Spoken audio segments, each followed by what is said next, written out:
John Lennon was well renowned for constantly making light of his own contributions. Lennon consistently raised his hand when he recognized that something he had written was below par, both during his tenure with the Beatles and in his subsequent solo career. Even though Lennon may have had different ideas about songs like Maxwell Silver Hammer when he was a member of the Beatles, he was never entirely satisfied with one of his solo compositions. However, Lennon's original goal was to depart as much as possible from his sound when he first began his solo career. Immersion in the avant-garde movement began with the experimental ventures with Yoko Ono, which used avant-garde recording techniques and unexpected noises that most people would find startling. These records were the first legitimate studio recordings bearing Lennon's name. Lennon's absorption in primal scream therapy following the band's dissolution resulted in him penning more candid songs afterward, pouring his heart into records such as Plastic Ono Band. While the world adored him after his breakthrough album Imagine, things took a turn for the worst when he started working with Yoko Ono on new projects. A notable decline in John Lennon's career occurred for the first time since their union with the release of Some Time in New York City.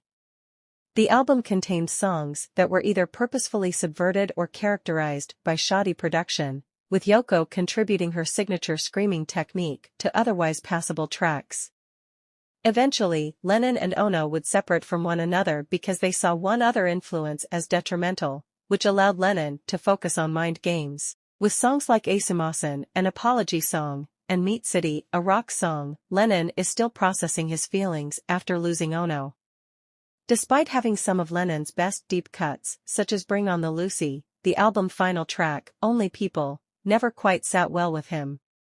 Lennon felt that the song never lived up to his typical standards, despite the fact that it features some beautiful lyrical imagery and some mellow guitar playing.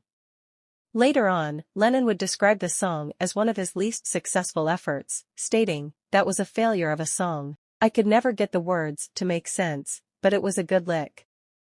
Although I never managed to get it to function, it had the potential to be a decent hit record. It just wasn't effective." Despite not being happy with the song's arrangement, Lennon's criticisms are understandable in light of the album's overall quality.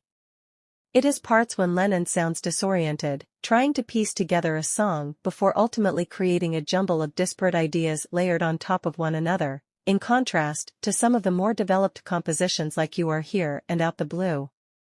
However, this was simply the beginning of Lennon and Ono's breakup. Fans will learn much more about how severely the separation started to impact Lennon over the course of the next two albums, Walls and Bridges.